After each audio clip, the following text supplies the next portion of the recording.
So this week the internet absolutely exploded with viral images and videos featuring Elon Musk and Donald Trump. Except they weren't real. They were deepfakes. And they were so convincing that millions of people thought they were legit. One of the most talked about examples?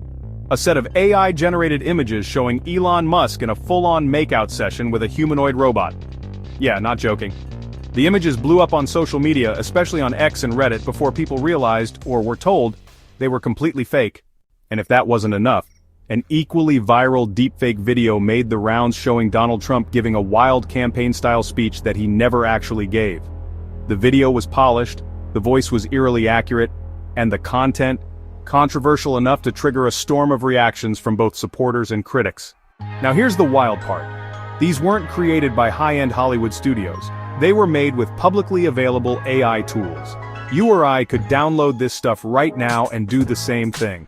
That's how far the tech has come, and how fast it's evolving. But before we dive into how this all works and what it means, let me hit you with this. If you're not subscribed to Coderversity yet, now's the time. We break down the biggest tech trends, from AI tools to viral digital chaos, every single week. Hit that subscribe button and tap the bell so you never miss what's happening behind the screens. Alright, so let's unpack the deepfake madness that just took over your timeline. First, how are these deepfakes even being made? Most of them use a combination of AI models trained on real faces, voice data, and video frames. For instance, tools like HeyGen or Synthesia can generate deepfake avatars for commercial use.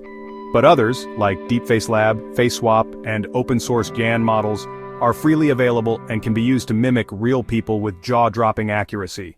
You just feed the model hundreds, sometimes even dozens of photos or clips of someone's face, and the AI learns how to replicate their facial expressions, mannerisms, and voice patterns.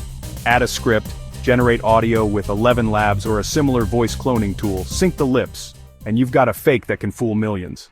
Now, when it comes to Elon Musk and Donald Trump, they're basically deepfake goldmines. Why? Because there's a massive amount of public footage, photos, and audio of them. Perfect training data for these AI models. And because they're such polarizing figures, anything involving them is guaranteed to go viral. The Elon Musk robot kiss images were so surreal they actually fooled people at first. Some thought it was a leaked photo shoot. Others believed it was some kind of PR stunt for Tesla's AI robotics division. But no, it was 100% synthetic, likely made in Mid-Journey or another AI image model fine-tuned for photorealism. Meanwhile, the fake Trump video caused an even bigger uproar. Some people believed it was a real campaign leak, others thought it was satire, but most viewers just couldn't tell. And that's the scary part. Because here's the thing, deepfakes aren't just harmless memes anymore. They're starting to blur the line between reality and fiction, and that has massive implications. Let's talk ethics. When someone sees Elon Musk kissing a robot, it might be funny. But when that same technology is used to fake a politician admitting to a crime, or a CEO confessing to fraud, or a news anchor reporting on a fake emergency, that's not funny, that's dangerous. In fact, earlier this year, a deepfake of President Biden appeared to show him announcing a nationwide draft.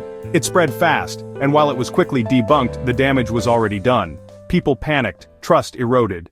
And that's the real issue here.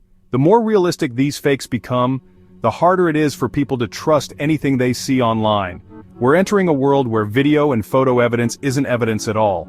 And unless we develop tools to detect these fakes just as quickly as we create them, we're going to have a serious problem. Not just for celebrities or politicians, but for everyday people too. Imagine someone deepfaking your voice to authorize a bank transfer, or sending your boss a fake video of you saying something offensive. This isn't theoretical, it's already happening. So what's being done about it? Well, big tech platforms are scrambling. YouTube is now labeling AI-generated content. Meta's talking about watermarking synthetic media. Microsoft and OpenAI have pledged to include invisible markers in future generations of AI tools. But let's be honest, detection is playing catch-up. These fakes are evolving faster than the safeguards. That means media literacy becomes your first line of defense. You have to assume that anything viral, especially anything outrageous, might be fake, until proven otherwise. It also means we need better tech to fight back. AI that can spot the subtle cues in facial movements or voice inconsistencies, tools that analyze video metadata, maybe even blockchain-style verification for real videos in the future. But until that happens, we're in the Wild West. So if you're creating content, stay informed. If you're consuming content, stay skeptical. And if you're building AI tools, think seriously about how they're used. Because deepfakes aren't going away. In fact, they're only going to get better and scarier. And that's exactly why we cover stories like this on Coderversity. If this episode gave you a new perspective, hit the like button. Drop a comment with your thoughts on deepfakes. And don't forget to subscribe and hit the bell so you don't miss our next breakdown of what's really going on in tech. We'll see you next time. Stay sharp out there.